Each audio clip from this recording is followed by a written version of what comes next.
시간이 다 됐으므로 우리 함께 3일 기도회 예배 같이 드리도록 하겠습니다. 찬송가 438장 내 영혼이 은총이 입어 함께 찬양하시겠습니다. 찬송가 438장입니다. 내 영혼이 은총 입어 증한 죄짐 벗고 보니 슬픔 많은 이 세상도 천국으로 화하도다. 할렐루야 찬양하세. 내 모든 죄 사함 받고 주 예수와 동행하니 그 어디나 하늘나라. 주의 얼굴 뵙기 전에 멀리 뵈던 하늘나라. 내 맘속에 이루어지니 날로 날로 가깝도다. 할렐루야 찬양하세. 내 모든 죄 사함 받고 주 예수와 동행하니 그 어디나 하늘나라. 높은 산이 거친 들이 조막이나 궁궐이나 내 주 예수 모신 곳이 그 어디나 하늘나라.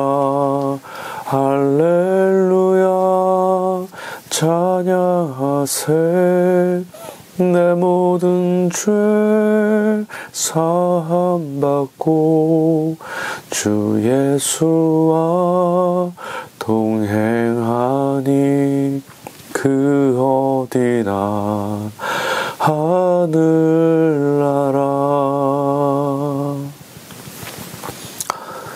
전능하신 하나님 감사합니다. 우리가 처해 있는 상황과 형편과 사정은 날마다 또 쉼없이 변화되어집니다. 그러나 우리는 연약하여서 그러한 삶의 변화와 삶에 찾아오는 낯설은 시간을 극복해내거나 감당할 수 있는 능력이 없습니다. 넘어지고 쓰러지고 상처받고 우울해지고 아파하는 우리입니다.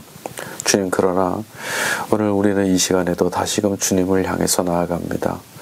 주님 안에 참된 평화가 있으며 주님 안에 참된 천국의 기쁨이 있음을 알기에 주님만이 우리를 아시고 주님만이 우리를 감싸 안으시며 주님만이 우리를 사랑하시는 분이심을 믿기에 오늘도 다시금 주의 앞으로 나아갑니다.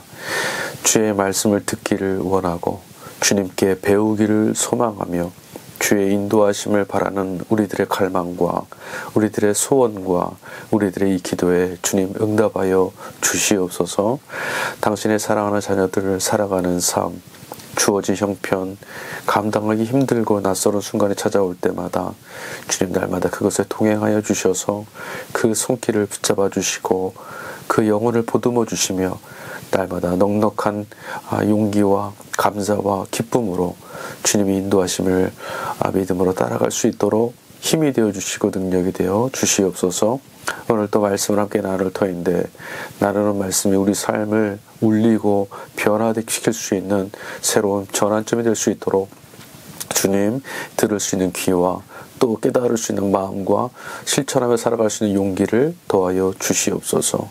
믿음의 주님께서 우리와 함께 계실 때 이 모든 말씀의 역사를 이루실 줄로 믿습니다. 감사하며 우리의 구주 되시는 예수님의 이름으로 기도하였습니다. 아멘. 네, 사랑하는 성도 여러분, 오늘은 잠언서 구약 본문 잠언서 25장 16절부터 28절까지의 말씀을 함께 나누도록 하겠습니다. 구약 성경 잠언서 25장 16절에서 28절까지 말씀입니다. 우리 한 목소리로 동시에 함께 말씀 봉독하도록 하겠습니다. 16절부터 28절까지입니다. 같이 읽습니다. 너는 꿀을 보거든 조카리만큼 먹으라. 과식함으로 토할까 두려우니라. 너는 이웃집에 자주 다니지 말라. 그가 너를 싫어하며 미워할까 두려우니라. 자기의 이웃을 쳐서 거짓 증거하는 사람은 방망이요 칼이요 뾰족한 화살이니라. 환난 날에 진실하지 못한 자를 의뢰하는 것은 부러진 이와 위골된 발 같으니라. 마음이 상한 자에게 노래하는 것은 추운 날에 옷을 벗음 같고 소다 위에 식초를 부음 같으니라. 내 원수가 배고파 하거든 음식을 먹이고 목말라 하거든 물을 마시게 하라. 그리하는 것은 핀 숯을 그의 머리에 놓는 것과 일반이요 여호와께서 내게 갚아 주시리라. 북풍이 비를 일으킴같이 참소하는 혀는 사람의 얼굴에 불을 일으키느니라. 다투는 여인과 함께 큰 집에서 사는 것보다 움막에서 혼자 사는 것이 나으니라. 먼 땅에서 오는 좋은 기별은 목마른 사람에게 냉수와 같으니라. 의인이 악인 앞에 굴복하는 것은 우물이 흐려짐과 샘이 더러워짐과 같으니라. 꿀을 많이 먹는 것이 좋지 못하고 자기의 영예를 구하는 것이 헛되니라. 자기의 마음을 제어하지 아니하는 자는 성읍이 무너지고 성벽이 없는 것과 같으니라. 아멘. 할렐루야. 오늘도 우리는 주님의 은혜 가운데서 복되게 살아가는 하나님 백성으로 하루를 보내는 줄로 믿습니다. 그런데 여러분, 하나님께서 이렇게 크신 은혜를 우리에게 베풀어 주셨음에도 불구하고 우리 영혼과 또 우리의 삶이 자꾸만 건조해지고 각박해져 가고 또 황폐해져 가는 이유는 어디에 있을까요? 돌아보면 우리의 개인의 삶은 지난 어떤 시대보다도 더 풍요로운 그런 형편이고요. 또 우리들의 처해 있는 상황도요. 다른 어떤 사람보다는 더 복되고 또 천국 같은 그런 삶을 살고 있는 것도 사실일 터인데 우리는 왜 이렇게 힘들고 각박하고 또 황폐한 그런 삶을 자꾸만 경험하고 지쳐가고 있을까요? 여러분, 지나침은 없는 이만 못하다는 말이 있습니다. 과유불급이라고 하죠. 우리가 하나님께서 우리에게 주시는 인생에 대한 소망과 꿈을 자꾸 탐욕으로 채워갈 때 여러분, 이것은 없는 것만 못한 삶을 살게 되는 것과 같은 이치입니다. 오늘 우리에게 주신 것, 자족하고 감사하고 만족할 수 있는 것, 이것이 바로 우리들의 인생과 삶을 구원하신 하나님 은혜 안에서 복되게 우리들의 인생을 길어 올릴 수 있는 참된 길이죠. 여러분, 우리는 가만히 있는 것을 힘들어하고요. 또 아무것도 안 하는 것을 견디기 어려워합니다. 사실은 우리의 힘으로 살아간 것이 아니라 은혜로 살고 있음에도 불구하고 우리는 본능적으로 본성적으로 자꾸만 무엇인가를 내 힘으로 해내고 내 힘으로 이루어내야만 만족하고 안심을 하는 존재예요. 사실 교회에서도 그렇죠, 여러분. 예배드리고 또 찬송 부르고 말씀을 읽고 기도하는 것, 사실 이것이 전부입니다. 그리고 그 안에서 이 믿음의 자리에 부름받은 우리 안에 사랑의 교제가 있을 뿐인데 이것 말고도 더 많은 어떤 프로그램이 우리에게 너무나 필요하다는 거예요. 이런 행사도 하고 저런 행사도 하고 마치 전도나 어떤 선교 같은 것도 프로그램의 일환이 되어서 해야만 하는, 무언가를 해내고 있어야만 하는, 또 우리가 무언가를 이루어냈다라고만 하는 그런 것들이 좀 있어야 우리가 스스로 내가 신앙생활을 하고 있다, 내가 하나님의 은혜 안에 하나님께 합당한 자로 살고 있다라고 만족하는 수준이 우리 안에 있다는 거예요. 이게 바로 자기의와 율법주의에 매여 있는 탓이라는 거죠. 사실 이 시대는 자기의 의에 아주 총합으로 이루어져 있습니다. 이 시대가 우리에게 요구하는 덕목은 스스로 무엇인가를 이루어내라는 거예요. 스스로 성공하고 스스로 어떤 실패하지 않는 많은 것들을 쌓고 얻고 누릴 수 있는 길에 올라서라는 것, 이것이 시대의 덕목 아니겠어요? 이것은 모두 다 자기 업적, 자기 의를 강요하는 겁니다. 이런 시대에는 은혜는 없습니다. 은혜가 없다는 말은 감격이 없다는 말이고요. 감격하지 못한다는 것은 감사하는 삶이 없다는 거죠. 여러분, 은혜로 사는 삶에는요, 날마다 기쁨이 있습니다. 내 힘으로 할 수 없고 내가 할 수 없는 일들을 하나님께서 값없이 베풀어 주시는 기쁨에 참여하는 것이기 때문에 그렇습니다. 여러분, 오늘 말씀 잠언서 우리 25장 후반절을 같이 공부할 터인데 이 후반절의 전체 주제는 바로 이와 같습니다. 바로 하나님께서 주신 것들, 조카리만큼 없이 주신 것이 아니라 풍족하게 주신 것을 우리가 기억하고 하나님의 은혜에 반응하면서 살아가야 되는 그런 삶을 오늘 말씀이 가르쳐주고 있거든요. 한번 16절부터 말씀을 쭉 읽어가면서 우리 실천적 삶, 믿음의 삶을 과연 믿음의 성도는 어떻게 살아가야 되는 것인지를 한번 공부해 보도록 하겠습니다. 16절, 너는 꿀을 보거든 조카리만큼 먹으라. 과식함으로 토할까 두려우니라. 이 말씀은 사실은 이제 17절 이하의 말씀에 연결하기 위해서 그 17절 이하의 말씀을 전하기 위해서 요약된 하나의 주제를 소개하는 말씀과도 같아요. 과하게 먹지 말아라. 꿀이라는 것은 분명 좋은 것이죠. 우리에게 피로도 풀어주고 영양도 공급해주는, 또 항염 작용도 할 수 있는, 약처럼 먹을 수 있는 아주 귀한 겁니다. 그런데도 조카리만큼만 먹어라. 과식하지 말아라 라고 말했어요. 지금 앞서 말씀드렸던 것처럼 과유불급, 족한 것으로 감사하지 못하면 반드시 우리의 삶에 탈이 난다는 거예요. 그것이 바로 탐욕이죠. 그렇다면 우리는 왜 감사하지 못하고 족하게 여기지 못하고 탐욕을 부리고 욕심을 내게 될까요? 그것은 우리에게 주어진 분수, 자기 그릇만큼을 만족하지 못하고 제 분수에서 벗어난 것을 갖고자 하는 마음이기 때문입니다. 그런데 사실 여러분, 우리가 자족한다라는 것은요 참 어렵습니다. 우리의 본성 자체가 주신 것에 대한, 그러니까 은혜는 잊어버리기가 쉽고요. 우리가 불평하고 원망하는 것은 기억해내는 것에 훨씬 더 잘하는 것이 우리의 본성이거든요. 그래서 자기 분수, 그러니까 내게 주어진 것에 만족한다라는 것이 마치 우리 안에서는 실패하는 것이나 비참해지는 것, 이런 내 스스로가 좀 불쌍해지는 것, 소외되는 것 같은 이렇게 착각을 하기 때문에 그렇습니다. 주어진다는 것에 만족하는 것은요, 비교당하지 않는 자신에게만 주어진 삶을 살아가는 거예요. 그러니까 비교당하지 않을 때만, 무언가 비교하지 않을 때만 자기에게 주어진 것을 만족할 수 있는 거죠. 그러려면 어떻게 해야 될까요? 부족한 무엇인가에 기대어서 살면 반드시 비교할 수밖에 없어요. 전능하시고 풍성하신 하나님께 이어져 있을 때만, 그분 안에 거할 때만 우리의 부족함은 하나님의 풍성함으로 채워지고 메꿔질 수 있습니다. 그래서 하나님께 이어져 살아갈 때만 자기 자신의 삶이 아주 귀한 삶으로, 또 자기 자신의 삶이 풍성함으로 채워져 있다는 것을 믿고 살아갈 수 있게 되죠. 이게 바로 진정한 믿음이죠.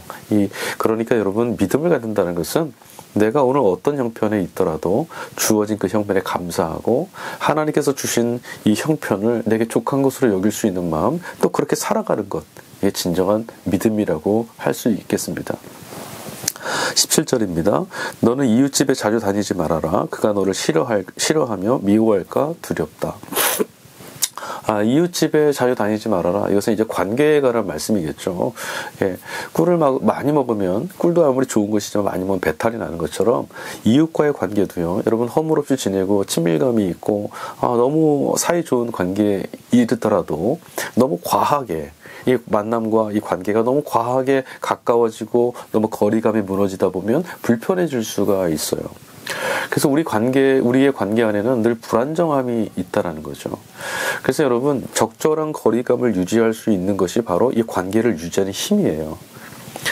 사이가 좋다라는 말은 적절한 관계가 있으니, 이 관계가, 이 거리감이 적절하게 있으니 좋다라는 말이에요. 사이가 좋다, 사이 좋다. 여러분, 우리 인생의 관계라는 것은요, 열리기도 하고 닫히기도 합니다. 그건 자연스러운 겁니다. 다만 이 열리고 닫혀지는 이 관계가 자꾸 헤퍼지면서 불편해지지 않도록 하는 것이 중요합니다. 요즘에는 사람과의 관계 만남도 자꾸 소비적으로 이렇게 변해져 가는 것 같아요. 연인들, 젊은 세대들이 연애를 할 때도 보면 그냥 금방 쉽게 만나고 쉽게 헤어집니다. 이건 소비품처럼 여겨지는 거죠.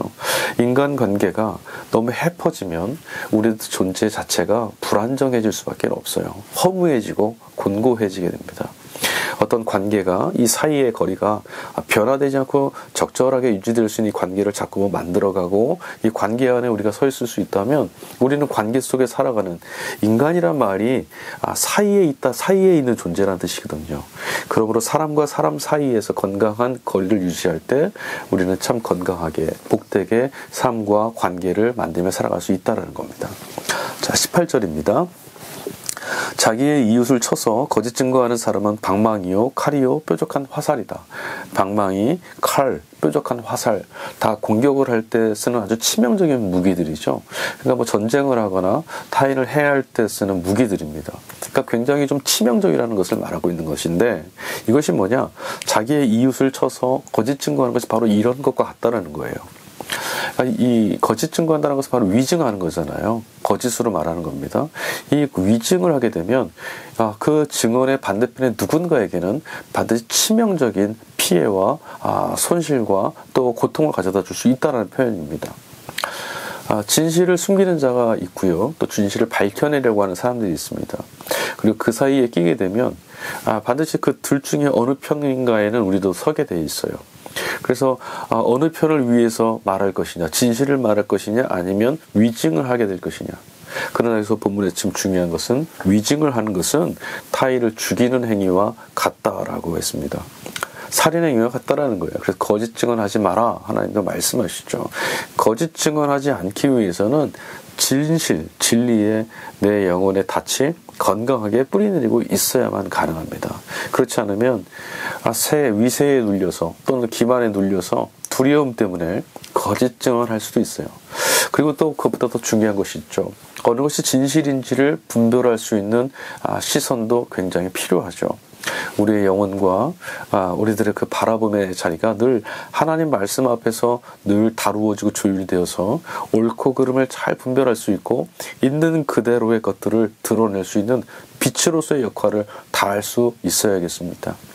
자, 19절입니다. 환난 날에 진실하지 못한 자를 의뢰하는 것은 부러진 이와 위골된 발 같으니라. 환난 날 고통이 찾아오고 내 힘으로 어찌할 수 없는 그런 낯설은 시간이 찾아왔을 때 이때 말하는 거예요. 누군가 증언이 돼주기를 나에게 올바른 증언을 해주었으면 하고 바라던 그때 이런 어려움이 있을 때 그렇지 못한 경우가 생긴다면, 그러니까 앞서 말한 18절처럼 누군가 나를 위해서 진실을 말해주지 않고 위증을 하게 된다면 그때는 어떤 것과 같으냐면 부러진 이 위골된 발과 같다. 먹을 수도 없고 걸을 수도 없고 아주 치명적인 되돌릴 수 없는 형편에 놓일 수밖에 없게 된다는 거죠. 이게 바로 배신당하는 거죠. 믿었던 사람, 그러니까 내게 참으로 진실 있는 그대로를 말해줄 것이라 기대했던 이가 그러지 않을 때 우리의 형편과 삶은 이렇게 비참해질 수 있다는 거예요. 여러분, 배신이라는 것은 누구에게 우리가 당하는 것입니까? 배신이란 것은 우리와 거리가 먼 사람에게 당하는 감정이 아닙니다. 배신은 우리와 가까운 사이에 있는 사람, 내가 신뢰했던 사람, 내 마음을 담아주었던 사람에게서 당하는 것이 바로 배신이죠. 그래서 사이가 가까우면 가까울수록 배신으로 인한 고통과 상처도 깊고 커지고 치명적이 될 수밖에 없는 거예요. 이랬던 분이 한 분 계셨죠. 바로 예수님입니다. 예수님의 인생은 결국 배신으로 점철되어서 마지막 죽음에 이르게 된 그런 인생이셨어요. 예수님이 그러셨잖아요. 나와 함께 이 떡그릇에 손을 놓는 자가 나를 배신할 자다. 유다였죠. 그가 누구였습니까? 주님이 사랑하셨던 주님의 제자였어요. 우리는 이런 존재들입니다. 환난 날이 다다랐을 때 누군가의 도움이 없으면, 누군가의 증언이 없으면 그 관계 안에서 우리 자신을 지켜낼 수도 없는 이런 존재라는 거죠. 자, 20절입니다. 마음이 상한 자에게 노래하는 것은 추운 날에 옷을 벗음 같고 소다 위에 식초를 부음 같으니라. 이 말씀만, 여러분, 이 말씀은 뭐 설명하지 않아도, 굳이 설명하지 않아도 이미지만 여러분 상상해 보셔도 너무나 고통스럽고 절망스럽고 아픈 상황이라는 것을 우리가 알 수 있어요. 지금 여러분, 지금 이 말씀이 전체적으로 위증하는 것들, 또 사람 사이의 관계, 자족, 이것에 관한 말씀이라고 그랬잖아요. 여러분, 인간다움이라는 것이 있죠. 인간답다라는 것은 도대체 어떤 것을 뜻하는 말일까요? 성품이 좋다? 아니면 옳다? 아니면 뭐 어떤 진리를 찾아 또 올곧게 걸어간다? 인간다움이라는 것은 아마도 앞서 말씀드렸다시피 사람과 사람 사이에 존재하는 인간으로서 그 거리를 적절하게 유지시켜가고 지켜갈 수 있는, 이것이 바로 인간다움이다라고 할 수 있지 않을까 싶어요.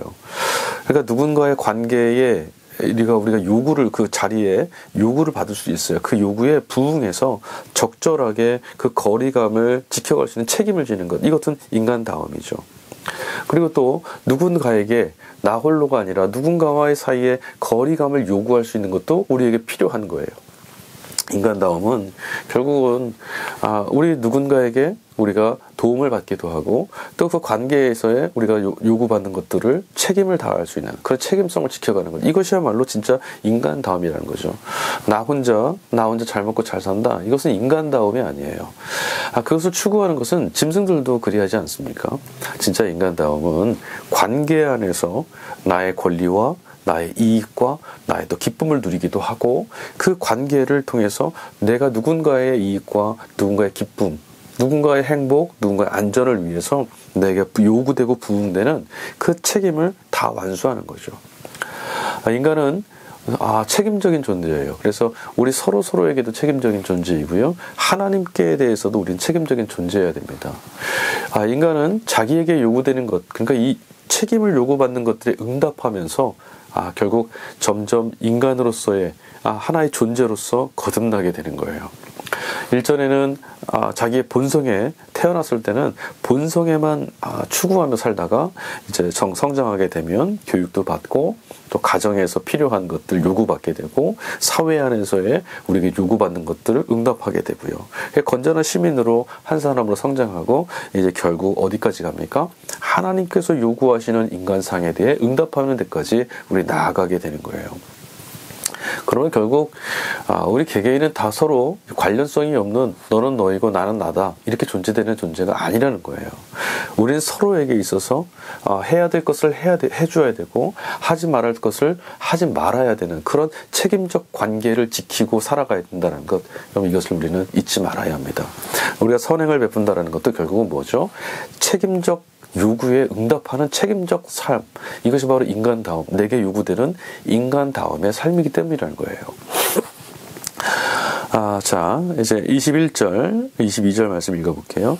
내 원수가 배고파 하거든 음식을 먹이고 목말라 하거든 물을 마시게 하라. 그리하는 것은 핀 숯을 그의 머리에 놓는 것과 일반이요 여호와께서 내게 갚아주시리라. 로마서 12장에 나와 있는 말씀과도 같죠. 원수에게 어떻게 우리가 대해야 하는가. 그러니까 원수와의 관계에 있어서도 우리는 어떤 책임적 존재로서 반응하고 응대해야 하는가. 이런 것이에요. 지금 20절까지의 말씀은요, 이웃 간의 관계에 있어서 우리가 하지 말아야 될 것, 또 피해야 될 것에 대해서 말씀했다면, 이제 21절부터는 적극적으로 우리가 해야 될 것, 그러니까 이웃과의 관계 사이에서의 어떤 관계 안에서 우리에게 요구되어지는 책임적인 어떤 것들 설명하는 거예요. 원수를 용납하고 원수 갚는 것을 우리가 우리 스스로 하지 않는 건 이거 정말 쉽지 않은 일이죠. 우리 지난 주일 요셉에 관한 말씀 읽었을 때도 같은 말씀을 읽었어요. 여러분, 요셉이 형들에게 정말 몹쓸 일을 당했지 않습니까? 그럼에도 불구하고 그가 결국 사랑을 선택했어요. 원수 갚지 않고 그들에게 은혜와 자비를 베풀었죠. 그런데 이것이 참 어려운 일이라는 거예요. 더욱이나 내게 이 원수 갚는 일, 보복하는 일을 할 수 있을 만큼의 권리 또는 어떤 힘, 능력이 있다면 그건 더더욱 어렵죠. 대부분은 원수들은요, 어떤 사람들입니까? 나를 미워하거나 나에게 상처를 주거나 나를 손해보게 하거나 앞서 있었던 말씀들로 비추어보면 나에게 있지도 않은 일을 거짓 증언하여서 위험에 빠뜨렸던 사람들, 나를 배신했던 사람들, 이런 사람들이죠. 그러니 우리의 정서상으로는 이런 사람들이 있을 때 여러분 갚아주고 싶고요. 되갚아줘. 내가 당한 만큼은 되갚아주고 싶어요. 더 솔직히 말하면 당한 만큼을 되갚아줘서는 우리 이전에 있었던 상처, 배신의 아픔이 지워지질 않아요. 오히려 배는 더 해줘야, 그래야 좀 그 이전에 있던 것들이 좀 보상을 받는 기분이 우리 안에 들 때도 있어요. 그래서 나를 누군가 좀 그런 사람들이 잘못되는 걸 보면 우리는 뭐라 그러죠? 속으로 나를 괴롭히고 나를 함부로 대는 천벌받았어. 그래서 굉장히 그렇게 생각하는 게 쉽다라는 거예요. 그런데 오늘 말씀 보니까 그 원수를 먹여주고, 미워하지 않는 것만도 너무너무 힘든데 먹여주고 그를 위해주라고 합니다. 목말라고 하면 물도 마시게 해달라고 합니다. 이게 어떻게 가능한 거겠습니까? 여러분, 이것이 마땅한 것, 그러니까 이해 득실과는 관계없이 우리에게 너무나 마땅한 것이라는 것, 이 윤리 관안에서 이게 설명할 수 있어요. 여러분, 우리는 나의 감정, 나의 어떤 그 지금 감정의 이 보상을 받기 위해서 원수 갚는 일에 우리가 손을 내밀게 됩니다. 그런데 여러분, 앞서 말씀드렸지만 이 한 사람이 없으면 우리도 존재하지 않아요. 지금은 내게 해를 끼친 사람이 있지만 그 해에 당한 몫만큼을 하나님이 갚아주실 것이라고 믿고 그를 대하고 있으면 내가 이 사람으로부터 이 사람이 함께 있음으로 인해서 얻을 수 있는 것이 훨씬 많다는 거예요. 다시 말씀드리면 이런 거죠. 당시 이 팔레스타인은 다 유목민들이었잖아요. 유목민들에게 있어서는 너무나 필요한 것들이 뭐냐면 물, 그리고 목초지, 이런 것들 너무 필요합니다. 그래서 그 광활한 광야를 막 헤매고 다녀야 되는데요. 길을 잃게 되거나 혹은 몹시 곤란한 상황에 처해지게 된다면 누군가의 도움이 없이는 살 수가 없어요. 그렇죠? 근데 그 누군가가 원수가 될 수도 있다는 거죠. 그 원수가 내게 은혜를 베풀어서 그 원수, 내가 너무나 미워하고 싫어했던 그 사람의 손길을 통해서 내가 살아날 수도 있다는 거죠. 생명을 의지할 수도 있다는 거예요. 그 관계와 사이가 나의 영혼을 지키고 나의 삶을 지켜낼 수 있는 가장 중요한 바운다리라는 것이 유목민 국가에 있었던 그들의 문화의 어떤 사고였어요. 그래서 손님 접대하는 것을 너무나 귀하게 여겼죠. 생면부지의 사람들이 낯설으니까 이방인이 찾아와도 그에게 최선을 다해서 그 대접을 하고 극진하게 대접을 해줍니다. 왜 그렇습니까? 손님 곁에는 그 손님이 결국 나를 지켜주는 우리의 관계를 만들어준다고 믿었던 거예요. 마땅한 일, 핀수술 그 위에 올려두어라. 이거는 뭐 그에게 해코지해라, 나쁜 일을 고통당하게 만들어라, 이런 것이 아니에요. 그 사람이 받을 자격이 없음에도 불구하고 나로부터 용납을 받고 나로부터 사랑을 받고 나로부터 용서를 받게 되어서 스스로 부끄러움 당하게 하라, 이 말이거든요. 사랑하는 성도 여러분, 사랑하라는 것, 용서하라는 것은요, 내가 손해를 보라는 말씀이 아니에요. 그 대상에 내게 했던 그 불의한 방법에 내가 넘어지지 않고 오히려 적극적으로 그런 불의와 불법함, 상처 주고 고통받게 하고 생명을 꺼트리는 일들을 거부하는 행위입니다. 하나님의 방식에, 하나님의 통치에 적극적으로 참여하는 것과 같은 거예요. 이러려면 결국은 여러분, 전제로서 있어야 될 것은 뭡니까? 하나님께 맡겨드릴 수 있는, 즉 하나님을 신뢰하는 믿음이 있어야만 가능하죠.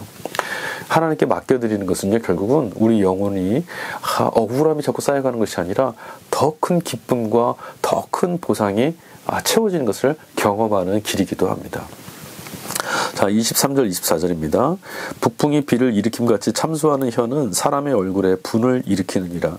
다투는 여인과 함께 큰 집에서 사는 것보다 움막에서 혼자 사는 것이 낫습니다. 팔레스타인 이 지역에서요, 북풍이라는 것은 사실상 이렇게 좀 너무나 가혹한 그런 바람이 아니에요. 실제로는 맑은 날을 몰고 오는 그런 바람입니다. 아주 은유적인 표현인 거죠. 그러니까 이 표현 그대로 읽으시면 안 되고, 북풍이라는 것이 어떤 은유적인 뭔가를 상징하는 언어라는 것을 알 수 있어요. 여러분, 이 북쪽이라는 것은 이 팔레스타인 제국 이 사람들에게 있어서는 아주 불길하고 또 속상한, 꺼려지는 그런 존재들을 상징하는 거예요. 왜냐하면 이스라엘이 늘 북쪽으로부터 침공해오는 외세에 의해서 침공을 받고 침략을 당하고 핍박을 당했거든요.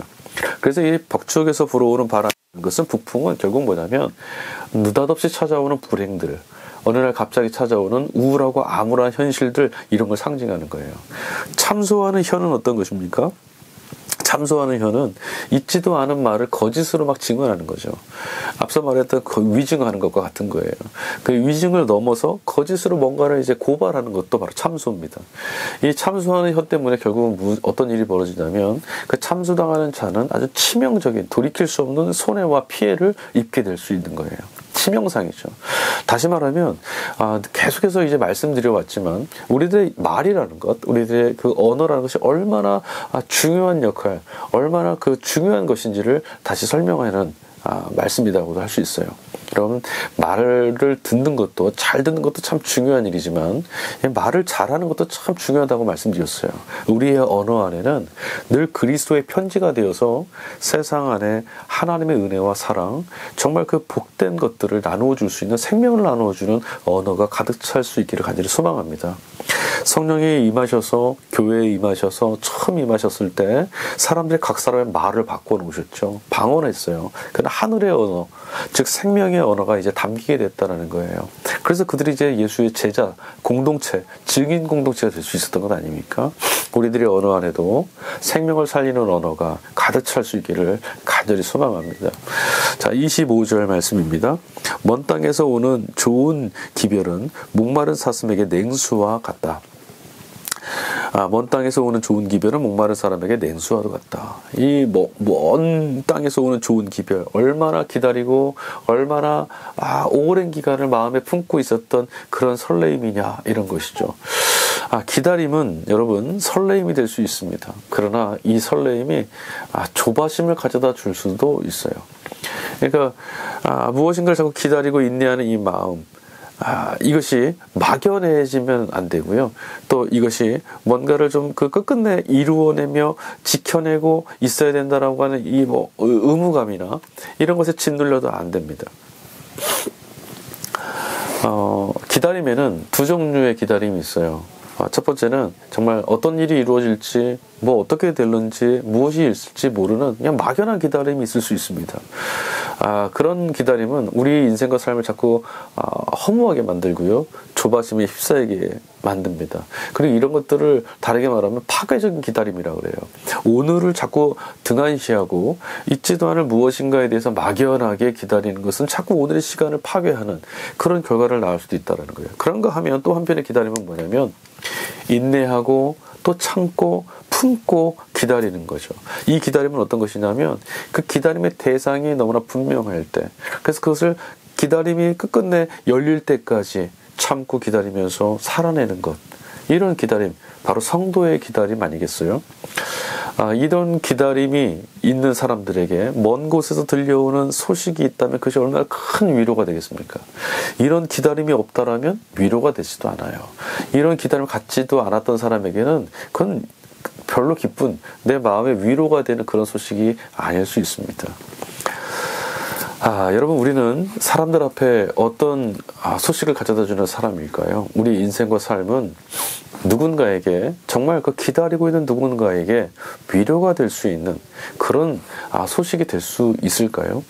여러분, 우리는 누군가에게 도착하고 또 누군가에게 닿아야만 하는 그리스도의 편지라는 사실을 꼭 기억하십시오. 어떤 위로를 받을 생각, 여러분, 그것에서 우리는 좀 벗어나도 돼요. 왜냐? 우리는 예수 그리스도로 인하여서 이미 하나님의 넘치는 위로와 소망을 받은 자들 아니겠습니까? 그래서 이제 우리는 돌이켜서 우리의 인생과 우리의 삶과 우리의 언어와 우리의 행실이 누군가에게 닿아야 될 그리스도의 위로, 그리스도의 소망이 되는 편지가 될 수 있도록 그리 살아야 될 것이라고 믿습니다. 자, 26절입니다. 의인이 악인 앞에 굴복하는 것은 우물이 흐려짐과 샘이 더러워짐과 같으니라. 의인이 악인 앞에 굴복하는 것. 여러분, 의인도 흔들릴 수 있죠. 악인들은 그것을 너무나 잘 알고 있습니다. 지금 당장 의인이 아무리 바르고 온전하게 또 자신들 앞에서 오롯이 살아가는 것 같아도 결국은 언젠가 흔들릴 거야. 그걸 잘 알고 있기 때문에 회유도 하고요, 겁박도 하고요, 기만도 하고요, 또는 타락시키기 위해서 위협도 가합니다. 그런데 여러분, 생각해보세요. 이런 의인이 자꾸자꾸 악에게 굴복하게 된다면 그런 세상이 어떤 세상이 되겠어요? 정말 소망이 하나도 없는, 불의함에 완전히 뒤덮인 그런 땅이 되지 않겠습니까? 여러분, 우리는 하나님께서 각각의 곳에 세워놓으신 빛과도 같은 존재잖아요. 세상은 참 어둡습니다. 어둠이 너무 짙어 있는 것 같습니다. 그럼에도 불구하고 우리는 그곳에 빛으로 세워졌습니다. 우리가 빛으로 세워져 있는 한 세상은 아직 어둠이 아닙니다. 여러분, 한 사회가 위태로움 속에 또 고난과 그 위기 가운데 있음에도 여전히 무너지지 않고 버티고 있고 여전히 이런 세상이 계속 지금도 지탱되어져 가고 있다는 것은 사실은 아무도 돌아보지 않고 의미 없는 것 같은 그런 의로움의 삶을 지켜내는 사람들, 박해를 당하고 기만을 당하고 핍박을 당해도 인내하고 기다리고 기다려서 끝끝내 그 꿈을 이룰 때까지 지켜갔던 사람들, 그런 사람들이 있기 때문에 우리는 그 덕을 지금 보고 있는 것 아니겠습니까? 저와 여러분도 지금 복음의 증인되었던 이들의 덕을 보고 있어요. 그렇다면 오늘 우리도 불의함 앞에서 고개를 주걱거리거나 고개를 떨구거나 또는 불의에 자꾸 마음을 빼앗기서는 안 되고요. 그 불의함 앞에서도 굴복하지 않고 세상을 빛으로 만들어 가시는 하나님 편에 우리도 서야 되지 않겠습니까? 이것이야말로 하나님의 나라를 이루어가는 우리에게 주어진 실천적 소명의 자리인 것이죠. 자, 27절. 꿀을 많이 먹는 것이 좋지 못하고 자기의 영예를 구하는 것이 헛되니라. 꿀을 많이 먹는 것, 앞서 계속 말씀드렸던 자족하지 못하고 너무 과하게 먹는 것들 좋지 않은 것이죠. 꿀을 많이 먹는 것들, 그리고 자기의 영예를 구하는 것. 여러분, 어떤 면에서는 이 영예를 구하고 자신에게 주어질 어떤 그 칭찬과 명성을 자꾸 구하는 것, 이거 정말 큰 불행일 수 있어요. 과해서 체하고 탈나는 것과 똑같다는 거예요. 내게 주어진 목만큼의 평가를 받고 내게 주어진 목만큼의 존중을 받아야지, 그렇지 않은 것을 자꾸 탐하게 되면 결국 깨어진 관계를 만들고 깨어진 삶을 만들 수밖에 없다는 거죠.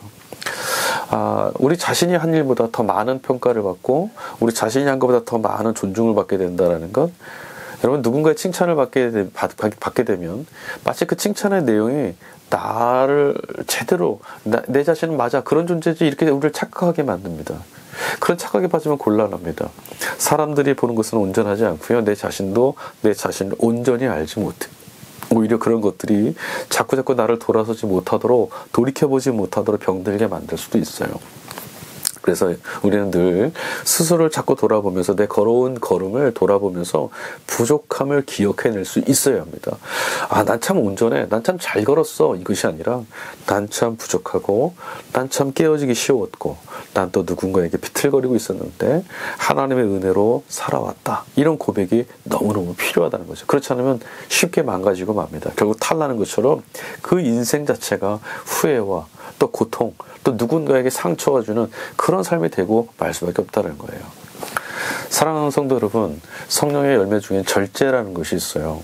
성령의 여러 열매들 중에 맨 마지막에 있는 것이 절제인데요. 성령의 마지막인 이 완성이 바로 이 절제, 즉 우리에게 주어진 몫을, 하나님께서 우리에게 주어진 몫에 하나님께서 주신 것에 감사하고 하나님께 잇대어진 믿음으로 인해서 자족하며 내게 주어진 몫만큼을 감당하며 살아가는 것. 의인은 마음이 흔들리지 않고 살아가는 사람들입니다. 그런 사람들의 삶에는 하나님의 은총의 빛이 날마다 함께하고 하나님이 주시는 은혜로 인해서 기쁨이 충만한 삶이 되고요, 그의 삶을 통해 그가 있는 곳이 기쁨과 감사함으로 충만하게 채워지게 될 겁니다.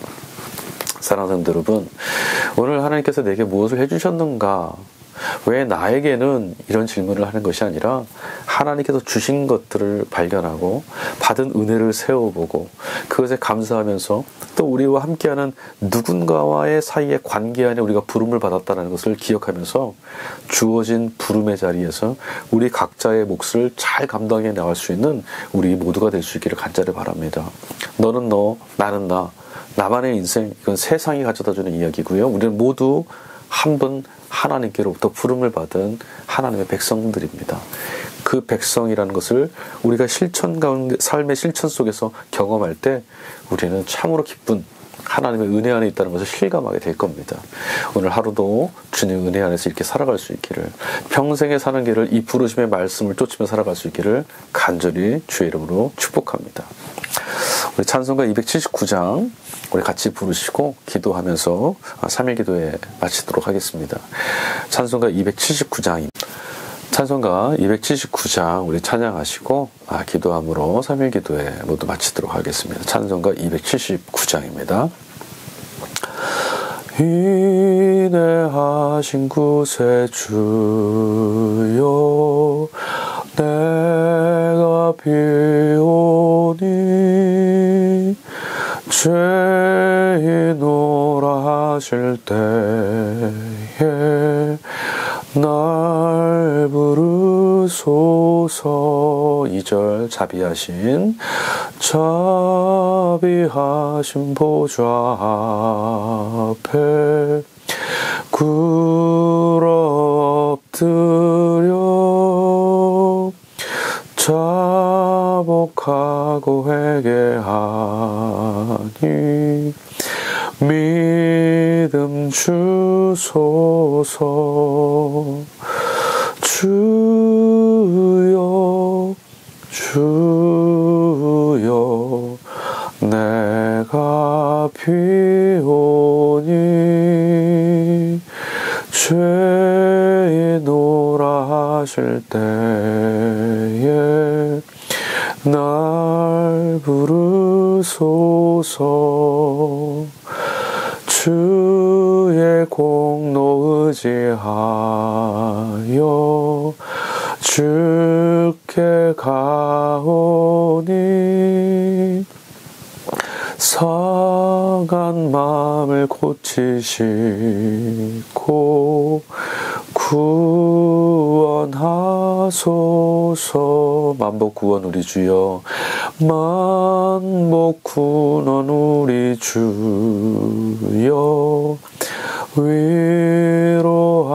위로하소서.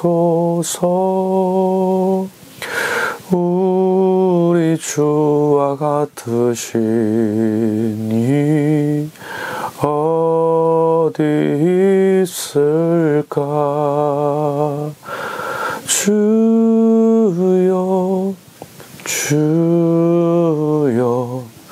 내가 비오니 죄인노라 하실 때에 날 부르소서.